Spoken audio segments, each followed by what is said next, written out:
Railway station में गंदे फटे हुए कपड़े पहनकर, हाथ में चाय लेकर पूरा स्टेशन घूमते हुए चाय बेचती रहती है शारदा।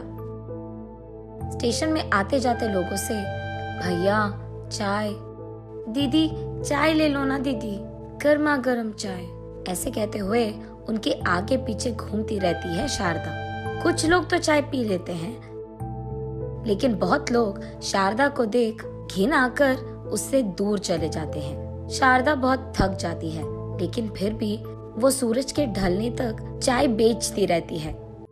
उसके कमाए हुए पैसों से ही वो कुछ सामग्री लाकर उस रेलवे स्टेशन के पीछे एक शेड में मौजूद उसके दादा दादी के पास जाती है और उन दोनों के लिए खाना बनाती है।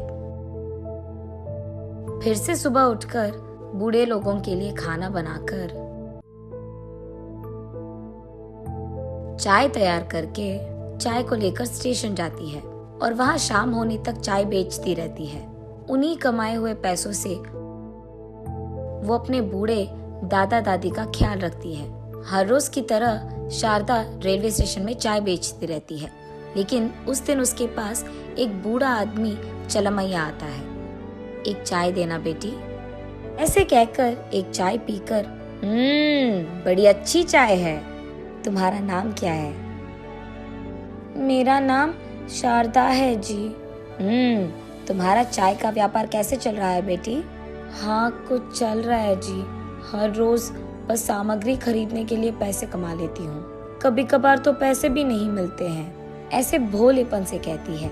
अगर तुम इन फटे कपड़ों में इस गंदी हालत में चाय बेचोगी तो कौन चाय खरीदेगा बोलो? वही अगर तुम सूखे अच्छे कपड़े पहनोगी तो कोई भी तुम्हारे पास चाय खरीदेगा। सिर्फ चाय का स्वाद अच्छा है तो नहीं चलेगा बेटी, तुम्हें भी तो साफ रहना है। मेरे पास दो कपड़े हैं, उन्हीं को मैं पहनती रहती हूँ। अब नए कपड़े खरीदने के लिए मेरे पास पैसे भी नहीं हैं। तुम्हारे माता पिता क्या करते हैं बेटी? मेरे माँ बाप मर गए, मैं अपने दादा दादी के पास रहती हूँ। ओह ऐसा क्या, वो कहाँ है बेटी? वो दोनों इस रेलवे स्टेशन के पीछे एक शेड में रहते हैं। ओहो, तो तुम लोगों के पास घर भी नहीं है? तुम कौन सी गांव से हो? ऐसे पूछता है चलमैया। यही पास में जगन्नाथपुरम से हैं हम, कुछ दिन पहले तक हम वही रहते थे। अच्छा, तो फिर अब यहाँ क्यों आए तुम लोग? क्योंकि कुछ दिन पहले हमारे गांव का सरपंच हमारा घर हमसे छीनकर हमें बाहर भेज दिया है। ऐसा क्या, क्यों? तब शारदा जो कुछ भी हुआ चलमैया को बताती है। कुछ दिन पहले हमारे गांव में सरपंच के इलेक्शंस चल रहे थे, उसमें हमारे गांव का बलरामैया भी खड़ा था।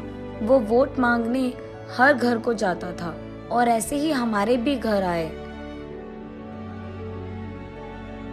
तब मेरा दादा, पिछली बार जब सरपंच बने थे तो गांव के सारे पैसे तुम ही खा गए, सरकार के प्रोजेक्ट्स के पैसे भी तुमने ही खा लिया। तुमको मैं वोट नहीं डालूंगा, नया लड़का जो आया उसी को वोट डालूंगा मैं, ऐसे कह दिया दादा ने।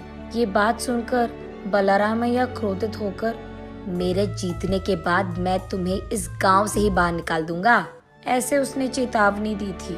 उसके कहे के अनुसार वो जीत गया और उसके कुछ ही दिन बाद वो अधिकारियों को लेकर हमारे घर आया था, ये कहते हुए कि हमने इस घर को गैर कानूनी से बनवाया और इस घर की जो काम है हमने पूरी तरह से नहीं करवाया, इसलिए तुम्हारे घर को हम सीज कर रहे हैं। वो हमको हमारे घर से और हमारे गांव से बाहर निकाल दिया। मेरे दादा दादी बहुत बूढ़े हैं ना, हमने अधिकारों से मिलने की बहुत कोशिश की, लेकिन कोई हमारी मदद नहीं कर रहा। इसलिए मैं चाय बेचकर जो भी पैसे कमाती हूँ उसी से उनका देखभाल कर रही हूँ, ऐसे वो बहुत दुख में कहती है। तब चलमैया, ठीक है, मैं तुझे इस स्टेशन में एक छोटा सा शॉप किराए पे दूंगा, तुम वहाँ अपना चाय का व्यापार लगा सकती हो, ऐसे कहते हैं। पर मेरे पास तो पैसे नहीं है दादा। धीरे धीरे से दे देना बेटी, तुम पहले व्यापार तो शुरू करो। अगले ही दिन चलमैया शारदा को नए कपड़े और चाय बनाने के लिए जरूरी सामग्री 1 महीने तक का खरीद के देता है।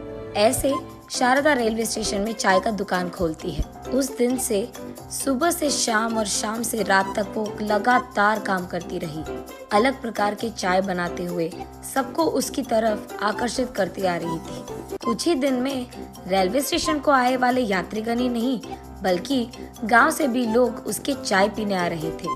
ऐसे कुछ ही दिनों में शारदा के दुकान वाली रेलवे स्टेशन से कुछ ही दूर में जो रेलवे स्टेशन था, उसके अधिकारी भी शारदा से उनके रेलवे स्टेशन में ब्रांच लगाने के लिए पूछते हैं। उनके कुछ दिन बाद वो 2 के चाय ब्रांचेस बहुत सारे ब्रांचेस बन जाते हैं।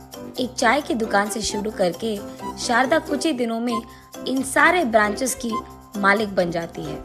इतनी छोटी उम्र में इतना सारा काबिलियत से हासिल करने के कारण बहुत सारे मीडिया लोग शारदा से उसकी इंटरव्यू मांगते हैं। तब शारदा उन सबको ये बताती है कि वो कैसे यहाँ तक पहुँची और उसके परिवार के साथ क्या नाइंसाफी हुई थी, और ये भी कि चलमैया ने उसकी कितनी मदद की है। ये जानकर उस जिला का कलेक्टर शारदा का सराहन करते हुए बलरामैया को गिरफ्तार भी करता है। जो काम उसने गैर कानूनी से किया है वो सब कानून हासिल कर लेता है, और जिन अधिकारियों ने उसकी मदद भी की थी उनको भी गिरफ्तार कर लेते हैं, और इस सब के बाद शारदा और उसके परिवार को उनका घर लौटा देते हैं। नैतिक, आज अगर अधिकार तुम्हारे हाथों में है तो उसका गलत इस्तेमाल नहीं करते हैं, क्योंकि कल जब अधिकार किसी और के हाथों में चला जाए तो खुद अपना सर नीचे करना होगा।